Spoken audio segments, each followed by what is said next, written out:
Halo netizen, ini adalah the all new Wuling Alphas. Nah, ini adalah adiknya Wuling Almas ya. Jadi ini Wuling yang baru saja diluncurkan di acara IMS 2023 yang sedang berlangsung ini ya.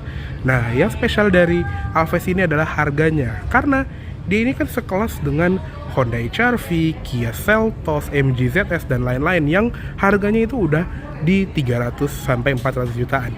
Sedangkan si Alphas ini yang paling mahalnya itu 295 juta rupiah.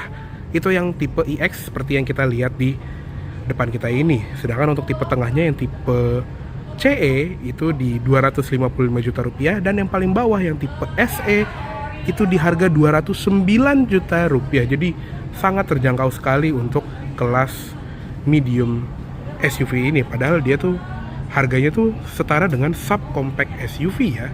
Dan kalau kita lihat ke tampilan depannya sih, ini salah satu model Wuling yang paling ganteng gitu ya. Bahkan dibandingin Almas, gue lebih suka tampangnya si Alphas ini, terutama di bagian grillnya yang dia tuh ada aksen chrome yang kayak nyebrang gitu, dan dia tuh ada 2 titik LED di bagian lampunya yang seakan nyambung ke bagian garis-garis yang di chrome-nya tadi ya. Dan khasnya Wuling-Wuling modern yang udah ada logo berlian yang chrome ini, dia tandanya sudah ada IOV, Internet of Vehicle. Jadi kita bisa mengatur fitur-fitur yang ada di mobil ini menggunakan aplikasi My Wuling Plus ya. Untuk lampunya dia juga canggih karena dia sudah menggunakan LED projector, sedangkan untuk lampu dimnya dia LED reflektor, ada lampu senja dan lampu DRL LED juga, sekaligus lampu sennya juga LED. Di bagian bawah juga ada fog lamp halogen. Di bagian aerodam bawah juga ada aksen chrome di bagian bawah sini. Lanjut ke samping, velgnya two-tone seperti ini, 16 inci dengan ban berukuran 205/60 R16. Rem depan belakang sudah disc brake dan sudah lengkap dengan ABS, EBD, brake assist, traction control, stability control, dan hill start assist. Di bagian samping bodi juga ada black cladding, terus ada garis chrome sedikit di bagian bawah, ada spion yang nempelnya tuh di bagian pintu ya, bukan di pojokan pilar, dan ada lampu sen LED juga, dan dia juga sudah auto folding. Dan kuncinya seperti ini, kunci itu kayak beda sendiri ya, karena ini kunci Wuling yang terbaru sih. Harusnya mungkin kedepannya model-model Wuling yang lain akan menggunakan kunci seperti ini juga.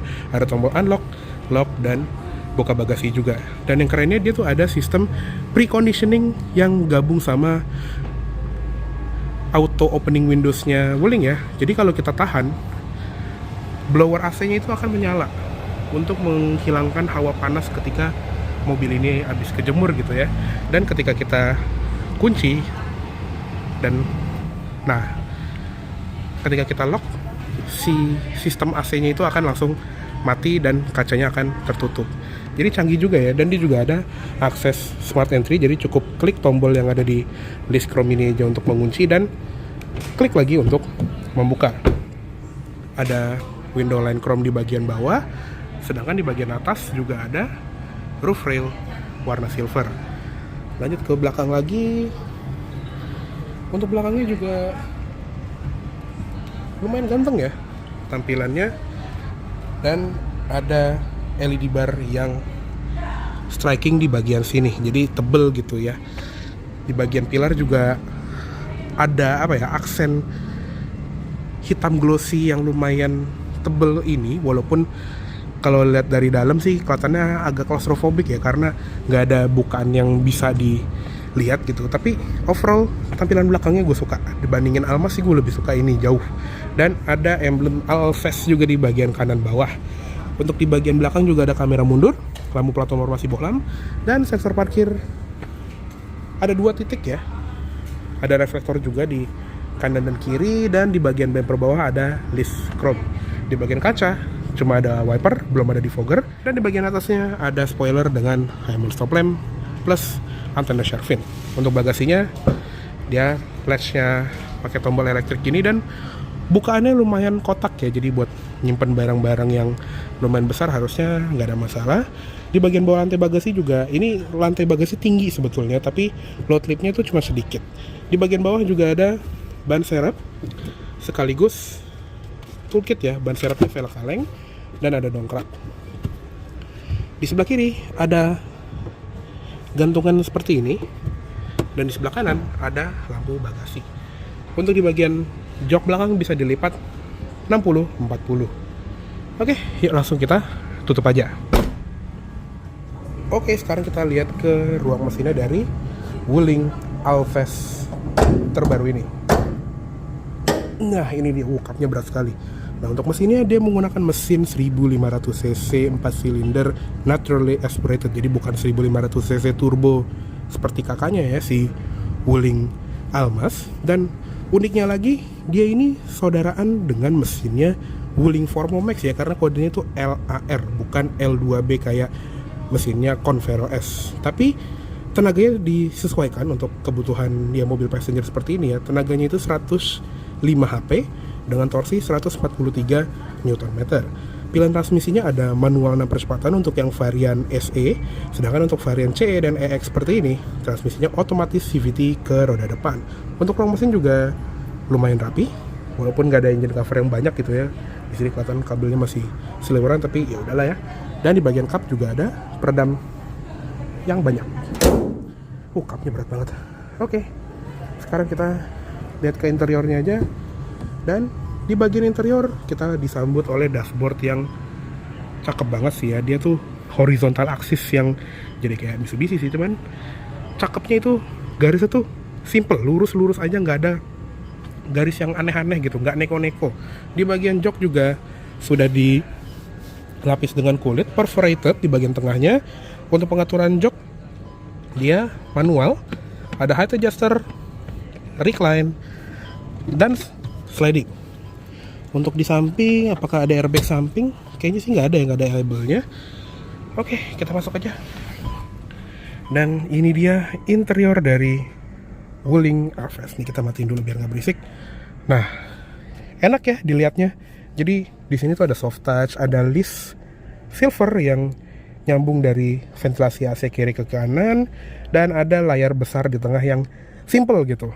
Jadi enak banget dilihatnya. Jujur kayak mobil-mobil Perancis atau mobil-mobil Eropa lainnya gitu ya. Enak gitu. Nggak kayak mobil dari Tiongkok. Dan untuk nyalain mesinnya ada engine start-stop buttonnya di sini. Yang lucunya dia kotak ya, bukan bulat. Tapi karena kita lagi dalam studio, kita nyalain ignitionnya aja. Dan seperti ini setirnya. Bentuknya juga jujur unik ya, bulat tapi kayak nggak bulat gitu, karena di tengahnya di sini rata, terus di bagian spokesnya sini juga enak gitu loh dilihatnya. Pengaturannya memang khasnya Wuling gitu ya, nggak ada teleskopik, cuma tilt aja. Dan di sebelah kiri ada tombol untuk pengaturan cruise control yang adaptif. Jadi untuk di harga 295 juta ini kita udah dapat sistem ADAS yang lengkap. Jadi ada adaptive cruise control. Di sini kita bisa atur jaraknya, dan untuk atur kecepatannya ada di sini. Ada voice command juga. Di tengah ada airbag dan klakson. Di sebelah kanan ada pengaturan MID, volume, dan ganti track. Belum ada pedal shift.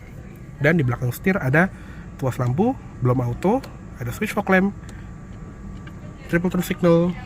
Di sebelah kiri ada tuas wiper, ada intermittent timer, dan pengaturan wiper belakang. Lanjut ke instrument cluster, dia juga memiliki instrument cluster yang full LCD ya, jadi nggak ada jarum analog lagi. Di sebelah kiri ada LED bar berupa 5 kotak gitu ya untuk fuel gauge, dan di sebelah kanan ada tempat untuk temperatur mesin. Sedangkan untuk tachometer di sini, speedometernya di sini. Di bagian bawah ada gear indicator, sisa jarak tempuh, odometer, dan beragam informasi yang akan gue sampaikan sekarang ya. Jadi ada status untuk cruise control kalau yang sekarang, terus ada konsumsi BBM-nya, serta trip A, trip B, kecepatan langsung, instant fuel consumption, waktu berkendara, sisa jarak tempuh.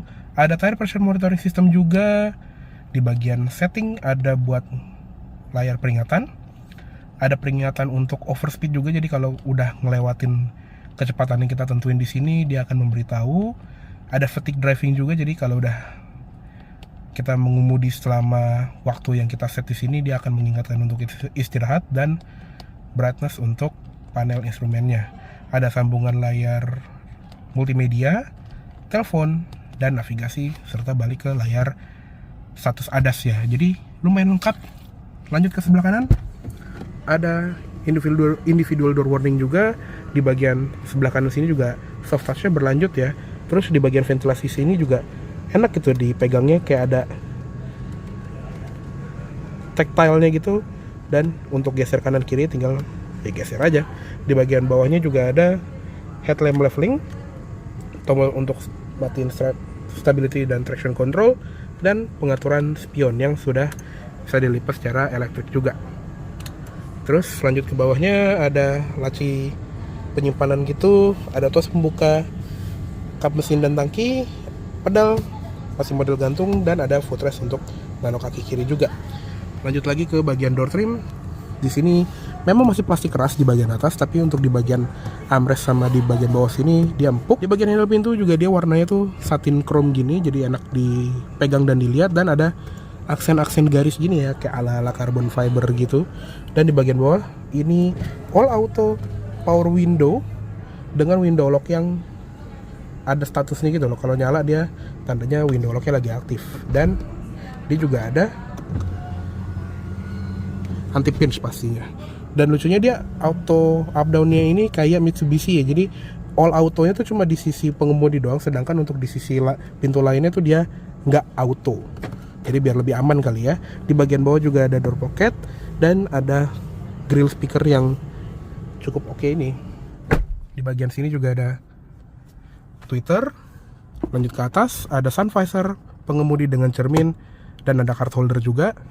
Spion tengah di sini frameless ya modelnya, tapi ini nggak tahu ya dia ada dimmer mode-nya atau enggak. Cuman yang uniknya di belakangnya ada port USB-A untuk ngecas kayak buat dashcam gitu ya.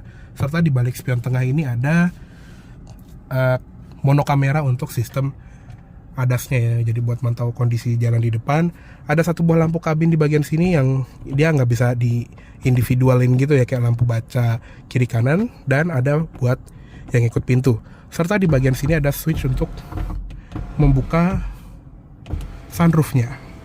Jadi di harga 295 juta ini kita udah dapat sunroof, dan sunshade-nya ini bisa ditutup atau dibuka secara manual. Di bagian sebelah kiri sun visor-nya juga ada cerminnya. Grab handle belum foldable, seatbelt juga belum naik turun, tapi untuk headrest udah bisa naik turun.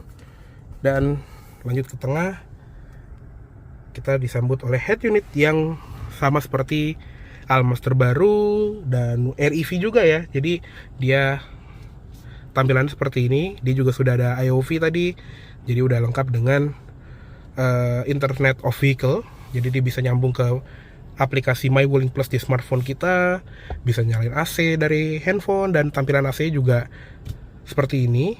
Walaupun di bagian bawah juga ada shortcut button. Dan ini juga ada mode-mode AC ya. Jadi kita tinggal bilang, "Halo Wuling, halo, nyalakan mode hujan." Oke. Nah, kalau di mode hujan, wipernya nyala, sunroofnya langsung menutup, dan AC-nya tuh langsung nyala ke defogger depan. Lucu juga sih betulnya. Tapi ya seperti halnya Wuling gitu ya, banyak fitur gimmick yang tadi ada voice comment, tinggal bilang "Halo Wuling", nanti kita langsung kita bisa langsung memberi perintah nyalain ini, nyalain itu, tinggal bilang ya tadi "Halo Wuling". Di bagian sini juga ada navigasi dan sudah peta Indonesia ya. Nih kita lagi di J-Expo Kemayoran. Setting ini juga settingnya banyak banget. Terus ada vehicle control juga, jadi kita bisa atur sistem ADAS kita, forward collision warning, auto emergency braking, dan sensitivitasnya juga. Ada lane departure warning dan kepekaannya, mode peringatan, jendela, ada control remote untuk buka jendela tadi ya, yang buat auto opening windows. Untuk nutupnya juga bisa diaktifkan atau enggak, dan auto door lock. Terus ada welcome lights juga, triple turn signal, follow me home, dan ada auto folding mirror. Terus ada fungsi perbaikan wiper, jadi kalau kita mau ganti wiper dia standby di posisi berdiri gini, nanti baru kita bisa angkat dan tuas wipernya langsung nggak bisa dimainin gitu ya. Dan kalau dimatiin dia bakal balik ke posisi semula dan baru kita bisa menggunakan wiper seperti semula. Dan ada mode eco-nya juga untuk mengiritkan mesinnya. Dan dia juga ada kamera mundur pastinya dengan panduan sensor parkir. Di bagian bawah ada ventilasi AC lagi yang tadi seamless ya, modelnya enak dilihat, dan ada pengaturan AC-nya yang di tengahnya juga ada tombol lampu hazard. Ada mode AC, jadi arah AC lengkap ke muka, ke kaki, dan ke kaca depan. Mode AC, ada max AC juga, jadi langsung ke posisi yang paling dingin. Fan speed di sebelah kiri, temperatur di kanan, terus ada buat sirkulasi udara dan defogger depan.